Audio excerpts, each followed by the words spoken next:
am really excited about this panel and this discussion. We've got a lot to talk about, so I am going to just have us jump right in.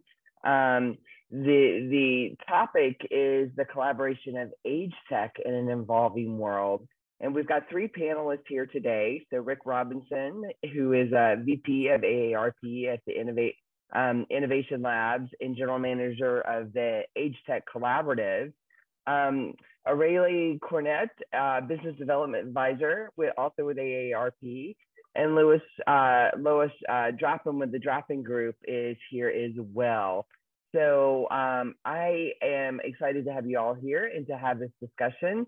So why don't we just kind of start, if you want to just give just a little brief introduction about yourself, a brief background, if you will, and then define AgeTech from your perspective. We are leading the AgeTech Collaborative.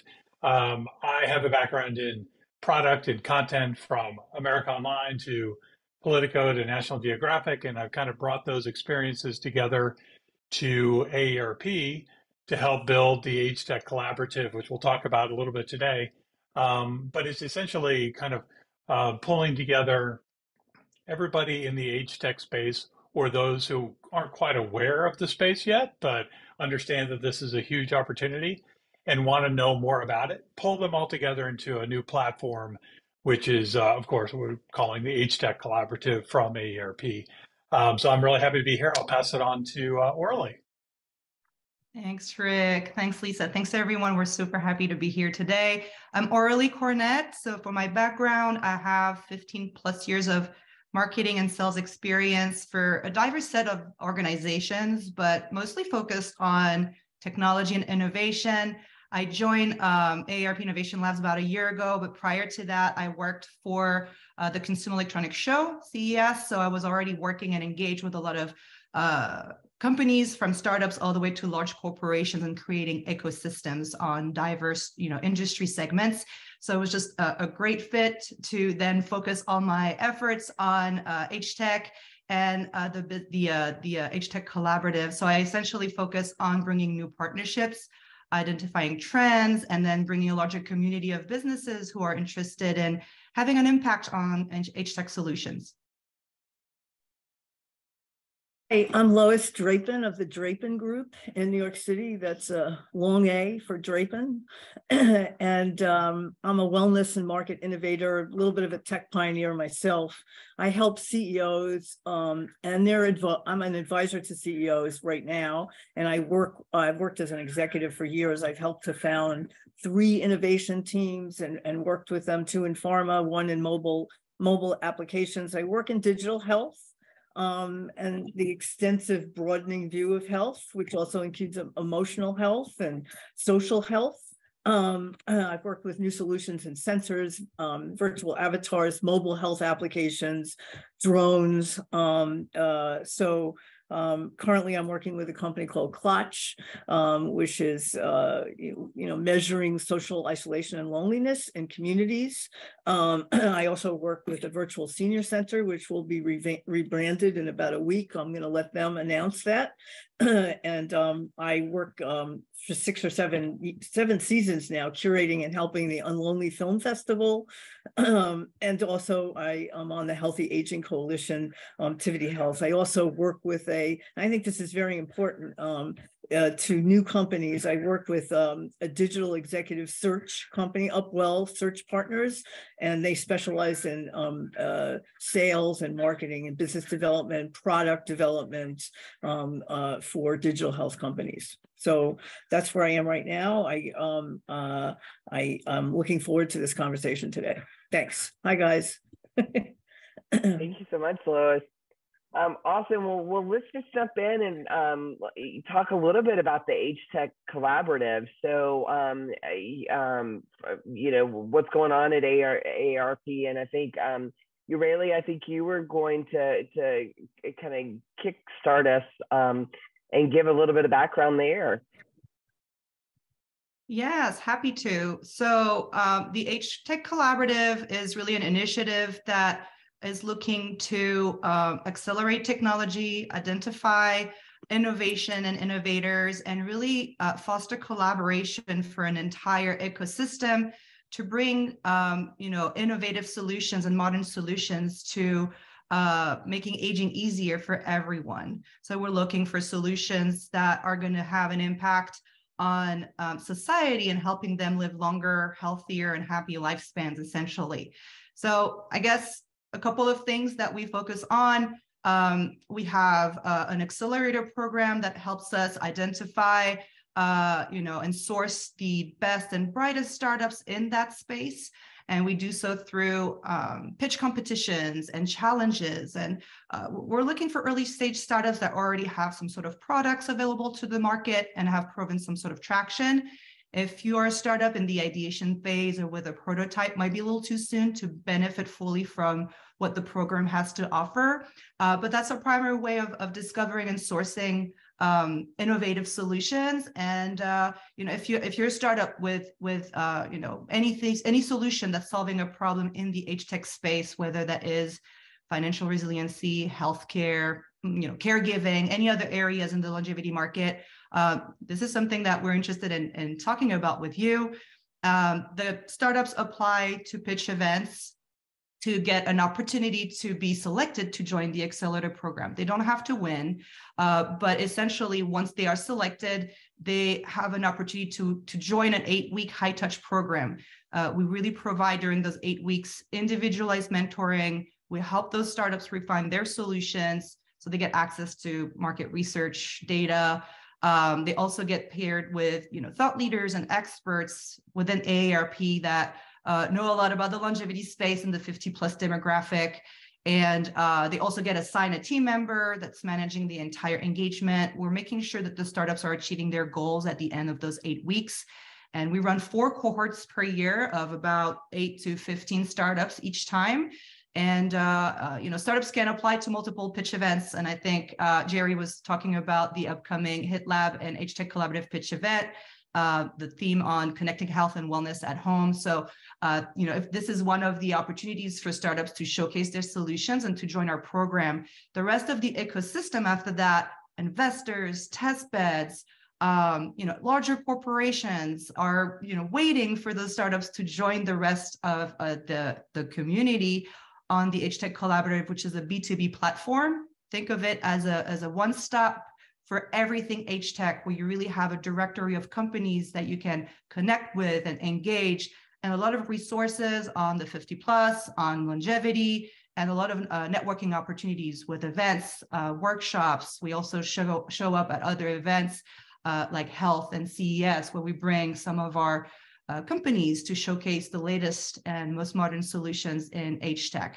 And so it's really growing. We have about 180 participants at this time. We launched in January, so we're growing exponentially, and it's a very exciting time to be part of this industry. That's awesome. It sounds like there's some great work going on there, and the challenge sounds very exciting as well. Well, why don't we shift a little bit? And Lois, would love to hear from you on the challenges that you've seen with working with the older generation revolving around digital health.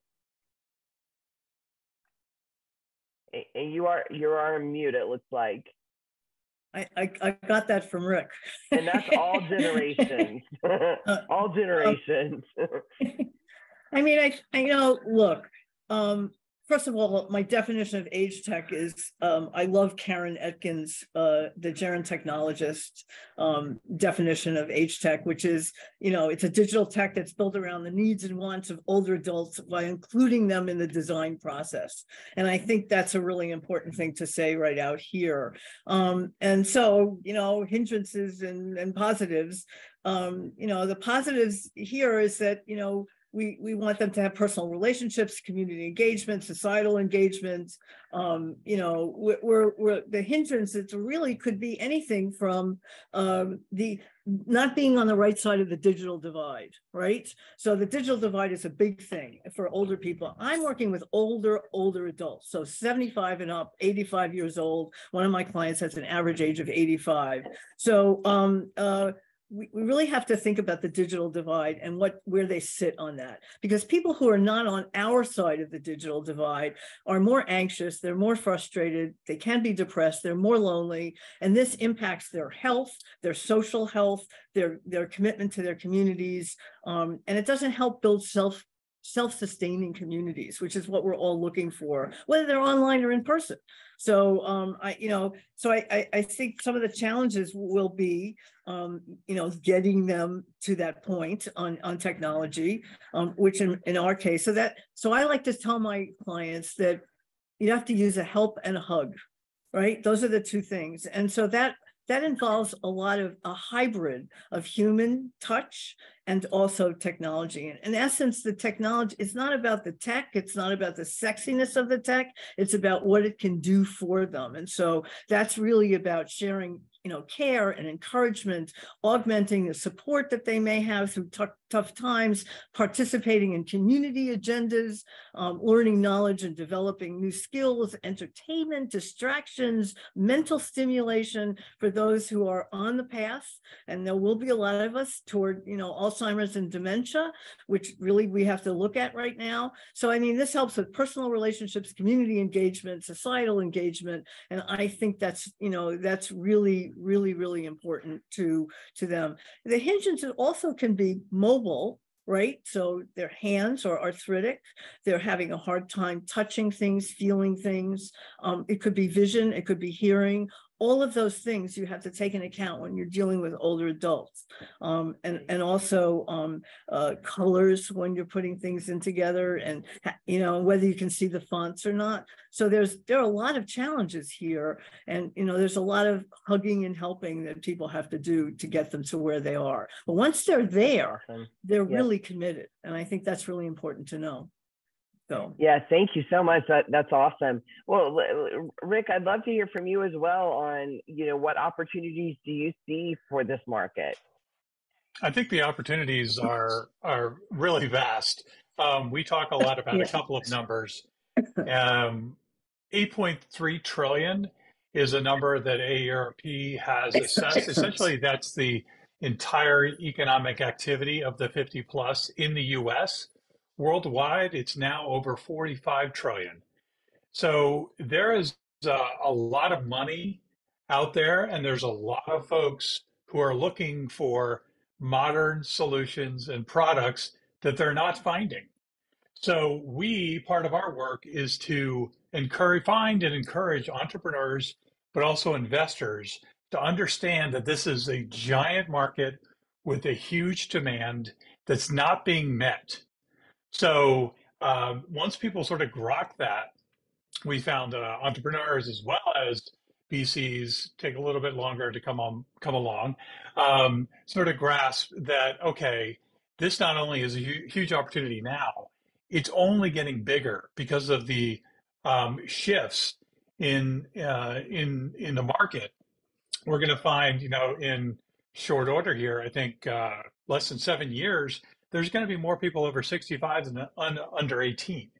And those people are not what, unfortunately, a lot of people have a cliche idea in mind of them being frail, being not in need of sort of modern solutions. In fact, they've sort of grown up on, in the last 20 years, let's say, using a lot of mobile products, a lot of desktop products, a lot of hard goods that are much more kind of modern than you might have kind of expected 30, 40, 50 years ago. So what's happening is once they age into the space, they're going to be looking around, and already are, but more so in the future, and saying, wait a minute, why isn't there a simple solution for this or that? And in fact, I have a couple of stories. I won't tell them now, but there are a couple of VCs who are kind of in my middle-aged age group and are finding, I was trying to do something for my mom and I couldn't believe this thing didn't exist. And so the light bulbs are going off, which is great.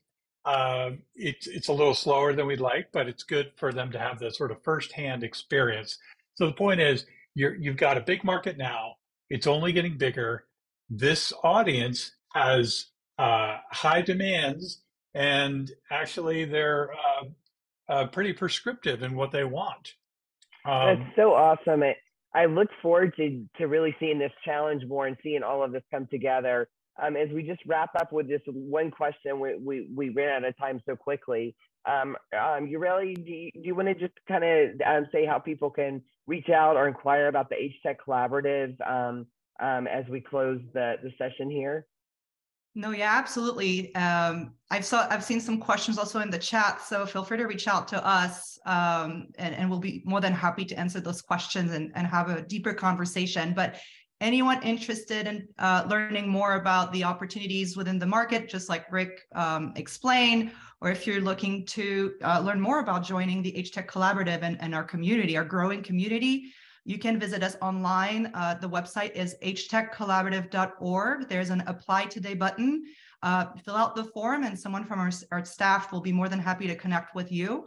And then follow us on social media. We're pretty active on LinkedIn. We have the AgeTech Collaborative from AARP LinkedIn page. And you can also follow us on Instagram and Twitter. The handle is @AgeTechCollab. And we look forward to connecting with everyone.